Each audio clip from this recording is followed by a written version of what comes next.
Hi ಎಲ್ರಿಗೂ ನಮಸ್ಕಾರ. Welcome back to Akshata's beauty logs.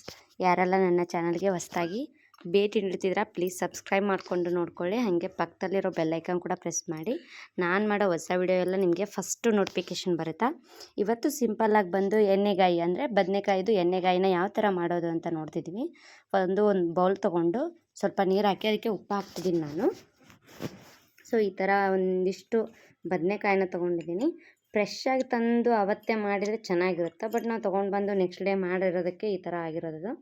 ಸ್ವಲ್ಪ ನೀವು ಫ್ರಿಜ್ಜಲ್ಲಿಟ್ಟರೆ ಓಕೆ ಚೆನ್ನಾಗಿ ಬರುತ್ತಾ. ಸೊ ಈ ಥರ ತುಂಗಾಯಿನ ತೊಗೊಂಡು 4 ಈ ಥರ ಕಟ್ ಮಾಡ್ಕೋಬೇಕು. ಸೊ ನಾನು ತೋರಿಸ್ತಿದ್ದೀನಲ್ಲ ಈ ಥರ ಕಟ್ ಮಾಡ್ಕೋಬೇಕು ಮಿಡಲ್ಲು ಮಾಡಿಕೊಂಡು ಎಲ್ಲನೂ ಕಟ್ ಮಾಡಿ ನಾನು ಉಪ್ಪು ಮತ್ತು ನೀರನ್ನು ಹಾಕಿದ್ನಲ್ಲ ಆ ನೀರಲ್ಲಿ ಹಾಕಿ ನೆಕ್ಸ್ಟು ಶೇಂಗಾನ ಹುರ್ಕೋತಿದ್ದೀನಿ ನಾನು. ಸೊ ಮಸಾಲೆಗೆ ರೆಡಿ ಮಾಡ್ಕೊತಿದ್ದೀನಿ. ಅದು ಆ ಕಡೆ ಉಪ್ಪಲ್ಲಿ ನೆನಿಲಿ ಅದು. ಸೊ ಹಾಗೆ ಇಟ್ಟರೆ ಅವು ಬದನೆಕಾಯಿ ಕಪ್ಪಾಗ್ಬಿಡ್ತಾವೆ ಗಾಳಿಗೆ. ಹಾಗಾಗಿ ಸ್ವಲ್ಪ ಉಪ್ಪು ನೀರಲ್ಲಿ ಇಟ್ಟರೆ ಚೆನ್ನಾಗಿ ಬರ್ತೈತಿ. ಹಾಗೆ ಒಣ ಕೊಬ್ಬರಿನ ಹಾಕ್ಕೋತಿದ್ದೀನಿ ನಾನು. ಸ್ವಲ್ಪ ಒಣ ಕೊಬ್ಬರಿನೂ ಚೆನ್ನಾಗಿ ಹುರ್ಕೊಳ್ಳಿ. ಹಂಚು ಕಾದೈತಲ್ಲ ಹಾಗಾಗಿ ಸ್ವಲ್ಪ ಬೇಗ ಉರಿತೈತೆ ಅದಷ್ಟ. ಸೊ ಇವಾಗ ಅವಾಗಲೇ ಹುರಿದಿಟ್ಕೊಂಡಿರೋಂಥ ಶೇಂಗಾ ಆರಿದ್ಮೇಲೆ ಈ ಥರ ಸಿಪ್ಪಿ ಬಿಡಿಸ್ಕೊಂಡು ಇಟ್ಕೊಂಡು ಇದನ್ನು ಮಿಕ್ಸರಿಗೆ ಜಾರಿಗೆ ಹಾಕ್ಕೊಳ್ಳೋಣ.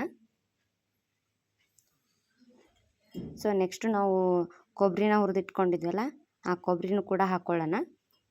ಸೊ ಸ್ವಲ್ಪ ಕೊಬ್ಬರಿ ಬ್ರೌನ್ ಕಲರ್ನೇ ಹುರಿರಿ. ಈ ಥರ ಚೆನ್ನಾಗಿ ಬರುತ್ತೆ ಮಸಾಲೆ ಟೇಸ್ಟು. ಒಣ ಕೊಬ್ಬರಿ ಹುರಿದ್ರೆ ಚೆನ್ನಾಗಿರುತ್ತೆ. ಒಂದಿಷ್ಟು ಬೆಳ್ಳುಳ್ಳಿ ತೊಗೊಂಡಿದ್ದೀನಿ ನಾನು, 1-2 ಲವಂಗ ತೊಗೊಂಡಿದ್ದೀನಿ, ಮೆಂತ್ಯಕಾಳು, ಚಕ್ಕಿ ಮತ್ತು ಕರಿಬೇವು. ಇದಿಷ್ಟೆಲ್ಲ ನಾವು ಮಿಕ್ಸರಿಗೆ ಹಾಕ್ಕೊಳ್ಳೋಣ. ಸೊ ಇದ್ರ ಜೊತೆ ನೀವು ಮಿಕ್ಸರಿಗೆ ಇದನ್ನು ಹಸಿ ಹಾಗೆ ಹಾಕಬಾರ್ದು. ಒಂದು ಉಳ್ಳಾಗಡ್ಡಿ ಮೀಡಿಯಮ್ ಸೈಜ್ ಉಳ್ಳಾಗಡ್ಡಿನ ಕಟ್ ಮಾಡಿಕೊಂಡು ಸ್ವಲ್ಪ ದಪ್ಪಗೆ ಕಟ್ ಮಾಡ್ಕೊಳ್ಳಿ. ಮಿಕ್ಸರಿಗೆ ಹಾಕೋದಲ್ಲ, ಸೊ ಚಿಕ್ಕದು ಮಾಡ್ಕೋಬೇಕಂತ ಏನಿಲ್ಲ. ಸ್ವಲ್ಪ ಬ್ರೌನಾಗಿ ಹುರ್ಕೊಂಡು ನಾವು ಇವಾಗಲೇ ಮಸಾಲೆ ಎಲ್ಲ ತೋರಿಸಿದ್ನಲ್ಲ ಅದನ್ನೆಲ್ಲ ಹಾಕ್ಕೊಳ್ಳಿ. ಅದಕ್ಕೆ ಜೀರಿಗೆನೂ ಮಿಕ್ಸ್ ಮಾಡಿ, ನಾನು ಜೀರಿಗೆನ ಇದರಲ್ಲಿ ಹೇಳಿರಲಿಲ್ಲ. ಜೀರಿಗೆನ ಹಾಕ್ಕೊಂಡು ಸ್ವಲ್ಪ ಚೆನ್ನಾಗಿ ಡ್ರೈ ರೋಸ್ಟ್ ಮಾಡಿ. ಅಂದರೆ ಎಣ್ಣೆ ಏನು ಹಾಕೊಳ್ಳೋ ನೆಸಸರಿ ಇರಲ್ಲ. ಸೊ ಇದು ಚೆನ್ನಾಗಿ ಈ ಥರ ಡ್ರೈ ರೋಸ್ಟ್ ಆಗಲಿ. ಇದನ್ನು ಸ್ವಲ್ಪ ಆರಕ್ಕೆ ಬಿಡ್ರಿ. ಒಂದು 5 ನಿಮಿಷ ಆರಲಿ. ಈ ಥರ ತೆಗೆದಿಟ್ಕೊಂಡು ಒಂದು 5 ನಿಮಿಷ ಆರಲಿ ಅದು. ಸೊ ಇವಾಗ ನಾವು ಶೇಂಗಾ ಮತ್ತು ಕೊಬ್ಬರಿನ ಹುರಿದಿಟ್ಕೊಂಡಿದ್ವಲ್ಲ ಅದನ್ನು ಮಿಕ್ಸರ್ ಜಾರಿಗೆ ಹಾಕ್ಕೊಂಡಿದ್ವಲ್ಲ ಅದೇ ಜಾರಿಗೆ ಒಂದು ಸ್ವಲ್ಪ ಉಪ್ಪನ್ನ ಹಾಕ್ಕೋತಿದ್ದೀನಿ ನಾನು. ಮತ್ತು ಒಂದು ಸ್ವಲ್ಪ ಅರಿಶಿನ, ಅಂದರೆ ಮಸಾಲೆಗೆ ಇಲ್ಲೇ ರೆಡಿ ಮಾಡ್ಕೊತಿರೋದು. ಒಂದು 2 ಸ್ಪೂನು ಖಾರ. ನೀವು ಯಾವ ಥರ ಖಾರ ಯೂಸ್ ಮಾಡ್ತೀರಾ ಅದ್ರ ಮೇಲೆ ಡಿಪೆಂಡು. 2 ಸ್ಪೂನ್ ಖಾರ ಹಾಕ್ಕೋತಿದ್ದೀನಿ. ಒಂದು ಸ್ವಲ್ಪ ಮಸಾಲ ಹಾಕ್ಕೊಂಡೆ. ಸೊ ಒಂದು ಸ್ವಲ್ಪ ಬೆಲ್ಲ. ಮೇನು ಏನು ಅಂತಂದರೆ ಎಣ್ಣೆಗಾಯಿಗೆ ಬೆಲ್ಲ ಅಥವಾ ಸಕ್ಕರೆ ಒಂದು ಸ್ವಲ್ಪ ಹಾಕಿದರೆ ಸಾಕು, ಚೆನ್ನಾಗಿ ಬರುತ್ತೆ ಟೇಸ್ಟು. ನಾನು ಹುಣಸೆಹಣ್ಣನ್ನು ನೆನೆ ಇಟ್ಕೊಂಡಿದ್ದೆ. ಸೊ ನೀವು ಟೊಮ್ಯಾಟೋನ ಸ್ಕಿಪ್ ಮಾಡ್ಬೋದು, ಅಂದರೆ ಟೊಮ್ಯಾಟೊ ಹಾಕೋ ನೆಸಸರಿ ಇರಲ್ಲ ಹುಣಸೆ ಹುಳಿ ಹಾಕಿದ್ರೆ. ಸೊ ಹುಣಸೆ ಹುಳಿನ ನಾನು ಅಲ್ಲೇ ಬಿಟ್ಟು ಹುಣಸೆಹಣ್ಣನ್ನು ಮಾತ್ರ ಹಾಕ್ತಿದ್ದೀನಿ. ಇವಾಗ ನಾವು ಈರುಳ್ಳಿ ಮತ್ತು ಎಲ್ಲ ಮಸಾಲ ಹುರ್ಕೊಂಡಿದ್ವಲ್ಲ ಅದು ತಣ್ಣಗಾಗೈತಿ. ತಣ್ಣಗಾದ್ಮೇಲೆ ಅದನ್ನು ಕೂಡ ಮಿಕ್ಸರ್ ಜಾರಿಗೆ ಹಾಕ್ಕೊಳ್ಳೋಣ. ಹಾಕಿ ಇವಾಗ ನಾನು ಈ ಥರ ಜಿರಡಿನ ತೊಗೊಂಡು ಇದನ್ನು ನೀಟಾಗಿ 1-2 ಸಾರಿ ಈ ಥರ ತೊಳ್ಕೊಂಡು ಚೆನ್ನಾಗಿ ಯಾವ ಥರ ಅಂತಂದರೆ ಅದು ನೀರೆಲ್ಲ ಬಿಡಬೇಕು. ಸೊ ನೀರೆಲ್ಲ ಇಳಿಯೋಕೆ ಬಿಟ್ಟು ಈ ಸೈಡು ನಾನು ಮಿಕ್ಸರಿಗೆ ಹಾಕ್ಕೊಂಡು ಬಂದೆ. ಸೊ ಈ ಥರ ರುಬ್ಕೋಬೇಕು. ಸ್ವಲ್ಪ ಪೇಸ್ಟ್ ಮಾಡ್ಕೊಳ್ಳಿ. ನಾವು ಫೋಲ್ಡ್ ಮಾಡಿದ್ವಲ್ಲ, ಸೊ ಈ ಥರ ಫೋಲ್ಡ್ ಮಾಡಿದ್ವಲ್ಲ ಅದರಲ್ಲಿ ಕರೆಕ್ಟಾಗಿ ಮಸಾಲಾನ ತುಂಬಬೇಕು. ಸೊ ನಾನು ತುಂಬಿದ ಮೇಲೆ ಎಲ್ಲನೂ ತೋರಿಸ್ತೀನಿ. ಸೊ ನೋಡಿ 4 ಸೈಡು ಸ್ಪೂನಿಂದ ತುಂಬಿ ಎಲ್ಲನೂ ಒಂದೇ ಸಾರಿ ಇಟ್ಕೊಳ್ಳಿ. ಸೊ ಎಲ್ಲನೂ ತುಂಬಿದ್ದಾಯಿತು. ಒಂದು ಬಾಣಲಿ ಇಟ್ಕೊಂಡು ಅದಕ್ಕೆ ಎಣ್ಣೆ ಹಾಕ್ಕೊಳ್ಳೋಣ. ಒಂದಿಷ್ಟು ಎಣ್ಣೆ ಚೆನ್ನಾಗಿ ಕಾಯಬೇಕು. ಸೊ ಕಾದಿದ ತಕ್ಷಣ ಅದಕ್ಕೆ ಜೀರಿಗೆ, ಸಾಸಿವೆ ಮತ್ತು ಒಂದು ಸ್ವಲ್ಪ ಕರಿಬೇವನ್ನ ಹಾಕ್ಕೋತಿದ್ದೀನಿ. ಹಾಗೆ ಒಂದು ಒಣಮೆಣ್ಸಿಕಾಯಿನ ಕಟ್ ಮಾಡಿ 4 ಪೀಸ್ ಮಾಡಿ ಹಾಕ್ಕೊತಿದ್ದೀನಿ, ಚೆನ್ನಾಗಿ ಬರುತ್ತೆ. ಸೊ ಇದನ್ನು ಎಣ್ಣೆ ಕಾದಿರುತ್ತಲ್ಲ ಎಲ್ಲನೂ ನಾವು ಮಸಾಲ ತುಂಬ್ಕೊಂಡಿದ್ವಲ್ಲ, ಸೊ ಅದನ್ನು ಎಲ್ಲನೂ ಕರೆಕ್ಟಾಗಿ ಡೀಪ್ ಫ್ರೈ ಮಾಡ್ಕೊಳ್ಳೋಣ ಎಣ್ಣೆ ಒಳಗೆ. ಸೊ ಇಷ್ಟೇ ಎಣ್ಣೆ ಒಳಗೆ ಎಲ್ಲನೂ ಚೆನ್ನಾಗಿ ಫ್ರೈ ಆಗಬೇಕು. ಹಂಗೆ ನೀವು ಇಟ್ಕೋಬೇಕು, ಅಂದರೆ ಕರೆಕ್ಟಾಗಿ ಸ್ಪೇಸ್ನ ಕೊಟ್ಟು ಇಟ್ಕೊಳ್ಳಿ. ಸೊ ನಾನು ಇಡ್ತಿದ್ದೀನಲ್ಲ ಒಂದೊಂದೇ ಈ ಥರ ಇಟ್ಕೊಳ್ಳಿ. ಸ್ವಲ್ಪ ಕೈನ ದೂರ ಇಟ್ಕೊಳ್ಳಿ, ಎಣ್ಣೆ ಸಿಡಿದ್ರೆ ಕಷ್ಟ.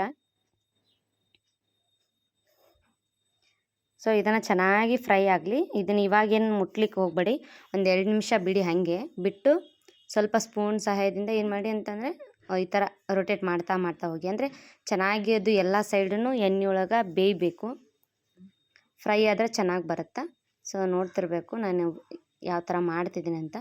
ಎಣ್ಣೆಗಾಯಿ ಅಂತಂದರೆ ನಮ್ಮ ಉತ್ತರ ಕರ್ನಾಟಕ ಕಡೆ ಅಂತೂ ಎಷ್ಟು ಸ್ಪೆಷಲ್ ಅಂತ ಅಂದರೆ ಅಷ್ಟು ಸ್ಪೆಷಲ್ಲು. ಯಾವುದಾದ್ರೂ ಹಬ್ಬ ಬಂದರೆ ಹೋಳಿಗೆ ಜೊತೆ ಎಣ್ಣೆಗಾಯಿ ಇರಲೇಬೇಕು. ನಾನು ಯಾವಾಗಲೂ ಉತ್ತರ ಕರ್ನಾಟಕದ ರೆಸಿಪಿನೇ ತೋರಿಸ್ತಿದ್ದೀನಿ, ಯಾಕಂದರೆ ನಮ್ಮ ಸೈಡು ಮಾಡುವಂಥ ರೆಸಿಪಿ ಸೂಪರಾಗಿರುತ್ತೆ ಮತ್ತು ಈಸಿ ಇರುತ್ತೆ. ಹಂಗಾಗಿ ಸೊ ಎಲ್ಲರೂ ಮಾಡ್ಬೋದು, ಇದು ಸ್ಪೆಷಲಾಗಿ ಬರಲೇಬೇಕು ಯಾರಾದರೂ ಮಾಡೋಕೆ ಅನ್ನೋಂಗಿಲ್ಲ. ಬಾಯ್ಸು ಮಾಡ್ಬೋದು, ಗರ್ಲ್ಸು ಮಾಡ್ಬೋದು. ನಾನು ಇವಾಗ ಮಸಾಲ ತುಂಬಿದ್ನಲ್ಲ ಬದ್ನೆಕಾಯಿ ಒಳಗೆ, ಸೊ ಉಳಿದಿರೋಂಥ ಮಸಾಲನ ಅದೇ ಎಣ್ಣೆ ಒಳಗೆ ಹಾಕ್ಕೋತಿದ್ದೀನಿ ನಾನು. ಅದನ್ನು ಕೂಡ ಚೆನ್ನಾಗಿ ಫ್ರೈ ಮಾಡ್ಕೋಬೇಕು ಎಣ್ಣೆ ಒಳಗೆ. ಸೊ ನೋಡಿ ಎಲ್ಲ ಕಡೆನೂ ಫ್ರೈ ಆದಮೇಲೆ ಬದ್ನೆಕಾಯಿ ಯಾವ ಥರ ಕಾಣತೈತಿ ಅಂತಂದು ಸೂಪರಾಗಿರುತ್ತೆ. ಮತ್ತು ನಾವು ಉಳಿದಿರೋಂಥ ಮಿಕ್ಸರಲ್ಲಿ ಉಳಿದಿರೋಂಥ ಮಸಾಲನ ಸ್ವಲ್ಪ ನೀರು ಹಾಕಿ ಚೆನ್ನಾಗಿ ಮಿಕ್ಸ್ ಮಾಡಿ ಅದೇ ನೀರನ್ನ ನಾನು ಇದಕ್ಕೆ ಆ್ಯಡ್ ಮಾಡ್ತಿದ್ದೀನಿ. ನೀವು ನೀರನ್ನ ನೋಡ್ಕೊಂಡು ಹಾಕ್ಕೊಳ್ಳಿ, ಜಾಸ್ತಿ ಬೇಕು ಅಂದರೆ ಜಾಸ್ತಿ ಹಾಕ್ಕೊಳ್ಳಿ, ಕಡಿಮೆ ಬೇಕು ನಮಗೆ ಕರ್ರಿ ಅಂತಂದರೆ ಕಡಿಮೆ ಹಾಕ್ಕೊಳ್ಳಿ. ನಾವು ಸ್ವಲ್ಪ ಮೆತ್ತಗೆ ಆಗಬೇಕು ಆ ಥರ ತಿಂತೀವಿ ನಮ್ಮ ಮನೆಯೊಳಗೆ. ಹಾಗಾಗಿ ಸ್ವಲ್ಪ ನೀರು ಜಾಸ್ತಿ ಹಾಕ್ತಿದ್ದೀನಿ ನಾನು. ಇದೊಂದು 2-3 ಕುದಿ ಬರಲಿ. ಸೊ ನೋಡ್ತಿರ್ಬೇಕು ಎಷ್ಟು ಚೆನ್ನಾಗಿ ಕುದಿಯತೈತೆ ಅಂತಂದು. ಸ್ವಲ್ಪ ರೊಟೇಟ್ ಮಾಡ್ಕೊತ ಇರ್ರಿ, ಯಾಕಂದರೆ ಕೆಳಗೆ ಹೊತ್ತಿದ್ರೆ ಹೊತ್ತುತ್ತಾ ಸೊ ಸರಿ ಬರೋಲ್ಲ, ಹೊತ್ತಿದ್ದು ಸ್ಮೆಲ್ ಬರುತ್ತೆ. ಸೊ ಇದು ನಿಮಗೆ ಜಾಸ್ತಿ ನೀರು ಅನ್ನಿಸ್ತಂದ್ರೆ ಒಂದು ಸ್ವಲ್ಪ ಇದಕ್ಕೆ ಶೇಂಗಾ ಉಳಿದಿದ್ದು ಅಂತಂದ್ರೆ ಅದ್ರ ಪುಡಿ ಮಾಡಿ ಹಾಕ್ಕೊಳ್ಳಿ. ಇಲ್ಲ ಶೇಂಗಾ ಇಲ್ಲ ಅಂತಂದರೆ ಎಳ್ಳು ಹಾಕ್ಕೋಬೋದು, ಇಲ್ಲ ಅಂದರೆ ಕೊಬ್ಬರಿ ಇರುತ್ತಲ್ಲ, ಕೊಬ್ಬರಿ ಪುಡಿನ ಮಿಕ್ಸ್ ಮಾಡಿ ಹಾಕ್ಕೊಳ್ಳಿ, ಗಟ್ಟಿಯಾಗಿ ಬರುತ್ತೆ. ಸೊ ಫೈನಲಾಗಿ ನೋಡ್ತಿರ್ಬೇಕು ನಮ್ಮ ಎಣ್ಣೆಗಾಯಿ ರೆಡಿಯಾಗಿದೆ. ಇದು ನಿಮಗೆ ಇಷ್ಟ ಆಗುತ್ತೆ ಅನ್ಕೋತೀನಿ. ಸೊ ಇಷ್ಟ ಆದಲ್ಲಿ ಲೈಕ್, ಶೇರ್, ಕಮೆಂಟ್ ಮೂಲಕ ತಿಳಿಸಿ. ಹಾಗೆ ಸಬ್ಸ್ಕ್ರೈಬ್ ಮಾಡೋದನ್ನು ಮರೆಯೋಕೆ ಹೋಗ್ಬಿಡಿ. ನೆಕ್ಸ್ಟ್ ವಿಡಿಯೋದೊಂದೇ ಸಿಗ್ತೀನಿ. ಬಾಯ್.